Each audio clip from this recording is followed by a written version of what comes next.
हम दोनों उसके खून के रिश्तेदार, हमारे सामने तुम जैसे दो कौड़ी के इंसान को चुना शनाया ने। वो पति है मेरा, अपना मुंह संभाल कर बात कीजिए। और आप मेरे रिश्तेदार कब से हो गए?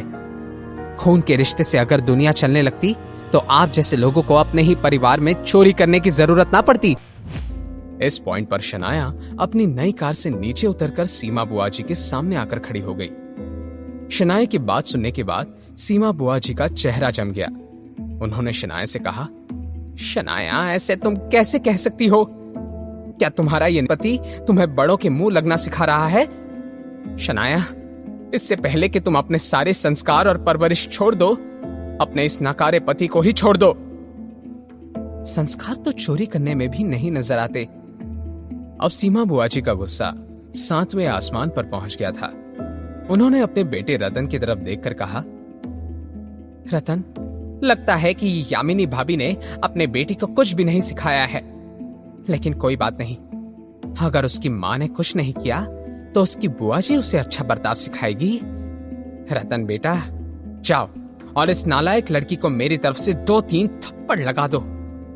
अपनी मां की बात मानते हुए रतन शनाया की तरफ बढ़ने लगा। उसने अपना दाहिना हाथ हवा में उठाया।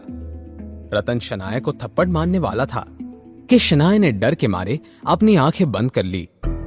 अगले ही पल एक जोर की आवाज आई। यह थप्पड़ रतन को पड़ा था। शनाया ने जब सामने खड़े रतन को देखा तो वो हैरान रह गई। हट्टा कट्टा रतन इस वक्त अपना दंदना रहा कान पकड़कर खड़ा था और उसका गाल लाल हो गया था। यह देखकर शनाया को अपने आंखों पर यकीन नहीं हो रहा था। सीमा बुआ जी भागकर रतन के पास गई और उसे कंफर्ट करने लगी। सीमा बुआ जी ने फिर आहान को घूर कर देखा और उससे कहा, आहान, तुमने मेरे बेटे को हाथ लगाने की हिम्मत कैसे की? मगर इससे पहले कि आहान या शनाया कुछ कह पाते, रतन ने अपने कान से हाथ हटाया और अपने दूसरे हाथ में पकड़े हुए रॉड को ऊपर उठा लिया। रतन की आंखें गुस्से से लाल हो गई थी। ये बड़े बड़े कदमों के साथ आहान की तरफ बढ़ गया। इतना जोर का वार होने के बावजूद भी आहान एक ही हाथ से उस लोहे के रॉड को पकड़ने में सक्षम हुआ। आहान ने थोड़ी सी ताकत का इस्तेमाल किया और रतन के हाथ से उस लोहे के रॉड को छीन लिया। वो लोहे का रॉड आहान के हाथ में जाते ही ताकतवर रतन का कॉन्फिडेंस मिट्टी में मिल गया। अब रतन पूरी तरह से आहान के कंट्रोल में था। शनाया खुद ऐसा महसूस कर रही थी जैसे किसी एक्शन फिल्म का फाइटिंग सीक्वेंस देख रही हो। दूसरी तरफ जमीन पर लेटे हुए रतन को ऐसा महसूस हो रहा था जैसे उसकी रीढ़ की हड्डियां एक एक करके अपने आप टूट रही थी। दूसरी तरफ सीमा बुआ जी ने कुछ सोचा और अपने बेटे को आहान से बचाने के लिए शोर मचाने लगी। कोई बचाओ हमें, इस आहान से हमारी जान बचाओ। लोग सीमा बुआ जी की आवाज सुनकर वहां जमा हो गए और उनके लिए बहुत बुरा भी महसूस करने लगे। उन लोगों को देखने के बाद सीमा बुआ जी की ओर भी ज्यादा जोर आ गया।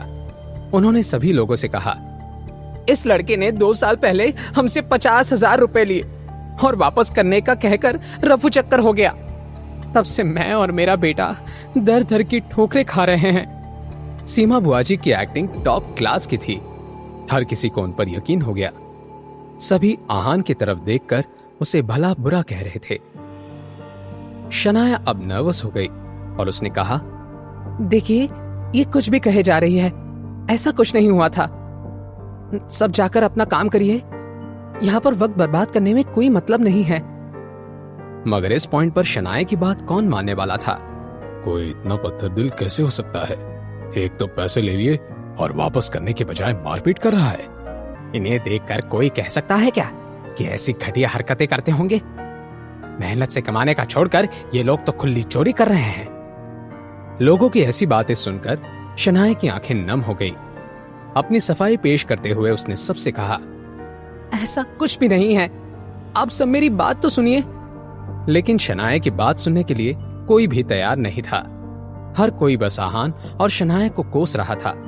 तभी आहान ने सीमा बुआ जी की आंखों में आंखें डालकर देखा और उनसे सवाल करते हुए कहा, तो आप कह रही हैं कि आपने 2 साल पहले मुझे 50,000 रुपए उधार दिए थे, तो फिर क्या आपके पास कोई लिखी हुई पर्ची या बैंक ट्रांजैक्शन का रिकॉर्ड है जिस पर हम दोनों के साइंस या फिर ऐसा कुछ हो जो साबित कर सके कि आपने मुझे पैसे उधार दिए थे।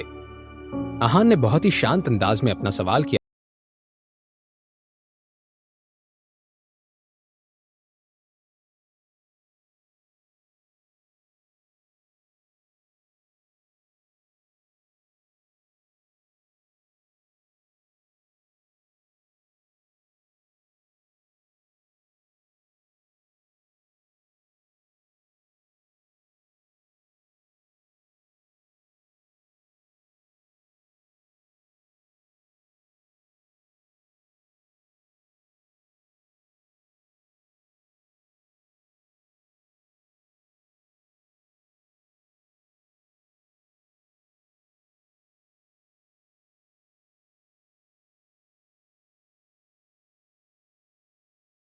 लिए उन्होंने हामी भरते हुए कहा, हाँ, मैंने सच कहा है। मेरा बेटा जमीन पर लेटा दर्द के मारे रो रहा है, और कुछ लोगों ने देखा ही होगा कि मेरे रास्ते में होने के बावजूद तुमने अपनी कार नहीं रोकी, उल्टा मेरी जान लेने के इरादे से तेजी से आगे बढ़ गए। हाँ हाँ, ऐसा ही हुआ था, मैंने देखा था। मैंने भी देखा। कोई ऐसा करने के बाद मुकर कैसे सकता है? मेरा तो कहना है कि हमें पुलिस को बुला ही लेना चाहिए, ताकि ऐसे जानवरों जैसे लोगों को उनके गुनाहों की सजा मिल सके। यह सुनकर एक बार फिर से भीड़ में हल्ला मचने लगा। शनाया फिर से पैनिक करने लगी। पुलिस का नाम सुनकर शनाया घबरा गई थी। भले ही उसने और आहान ने कुछ भी गलत नहीं किया था, लेकिन यहाँ हर कोई सीमा बुआ जी के सपोर्ट में ही बात कर रहा था, इसलिए शनाया डरने लगी थी। तभी आहान ने जोर से कहा, हाँ प्लीज, कोई पुलिस को कॉल कर ही दो, मुझे भी एफआईआर लिखवानी है।